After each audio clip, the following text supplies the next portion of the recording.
Hey everybody, today I'm going to be talking about Spellbinders Borderabilities. I wanted to show you a little bit about them and some great things that you can do with them. They come in a package, and here's what the package looks like. Okay, and there are two in a package, and there's two different styles. The first one is a two cut edge. So you can see it's got a cut edge here and a cut edge here. This is going to cut a piece out, so you'll actually get this piece in a strip. Okay, I'm going to save this one for a little bit later. So what we're going to talk about today is we're going to talk about this one, which has a one cut edge. And this is good for shaping the bottom edge of your card, doing a flap on an envelope, or like I'm going to show you from my card on my blog today, how to make a bottom edge border. Really simple to do. So what we're going to do is we're going to take our piece of pattern paper, any Spellbinders die you're using, whether it's shapeabilities or nestabilities or borderabilities, the pattern you want to show should always go face down. Okay, so what I'm going to do is I'm going to put my pattern paper down, and I want they're 5.5 inches long, so this is going to go a different direction obviously, but they will fit the whole length of your card. I'm going to set this down and try to balance it on the scallops, so I have the same amount of scallop showing on either side. I kind of anal like that. Okay, and then I'm going to flip it over, holding it in place, and make sure that I'm even, that I have an even border, because if this was angled up, it would look kind of bad. Okay, so yeah, I'm pretty happy with that. So what I'm going to do is I'm going to take a piece of tape and hold it in place. Okay, and I'm just going to set it right on the edge here. You can listen to the movers coming in. Sorry about that. I'm going to set this here.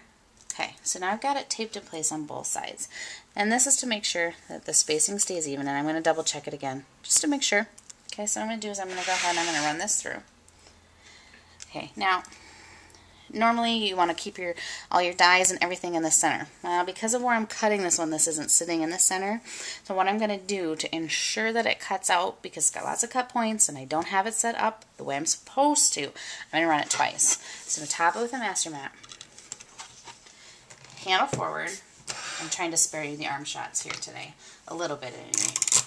Push, roll, and go ahead and crank. Remember, slow down to control the exit. I'm going to run it one more time just to make sure. You can see there was a little bit more pressure right where I went over the die. Okay. Alright, there we go. Take it out. I'm just going to very carefully peel everything away, because I've got the tape on there, right? I've got that tape holding things in place. Okay, and I'm going to very carefully get the tape off the back. That's why I always tape it to the back too, so if it does peel up a little bit, and then you can see, this is the part that I love about this classic scallop borderability, is the little holes that it pokes out. And there you can see this really cute little scallop border. And if you take a card base, I'll find one here, you can see it a little bit better. So I cut it so it would fit like that. So now you've got this really cute little scalloped piece at the bottom. Let's say you wanted to layer that again, okay? So let's say you wanted to put a strip of blue or red here, a different pattern paper here, but you still wanted it to have that border. Here's what I do to make this easy.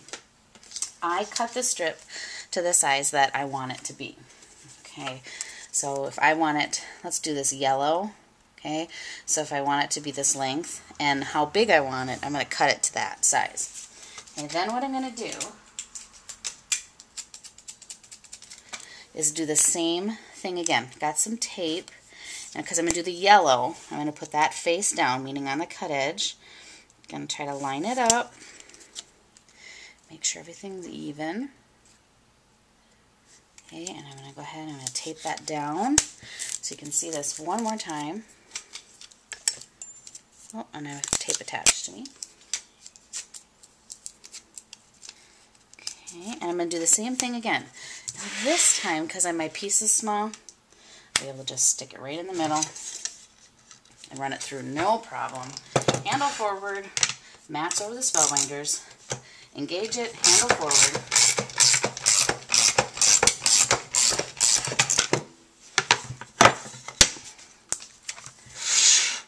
And then we're just going to carefully get that tape off again.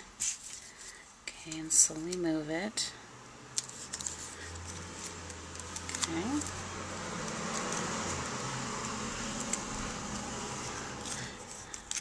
And there you go. You can see now I've got this great little border. So now I've got this cute bottom edge, and I've got a cute border piece with this cute edge cut on it already. Isn't that cute? Okay, one last thing I want to point out. As you can see, when I was taking my paper off of here, you get these little dots in there. And all I do is I just take my paper piercer and I just go inside of here and I just pop them all out, and then you're all ready to go and use it again. Well, I hope that you learned some fun things using this. Stay tuned because I'm going to show you a lot more great things to do with your Spellbinders Borderabilities.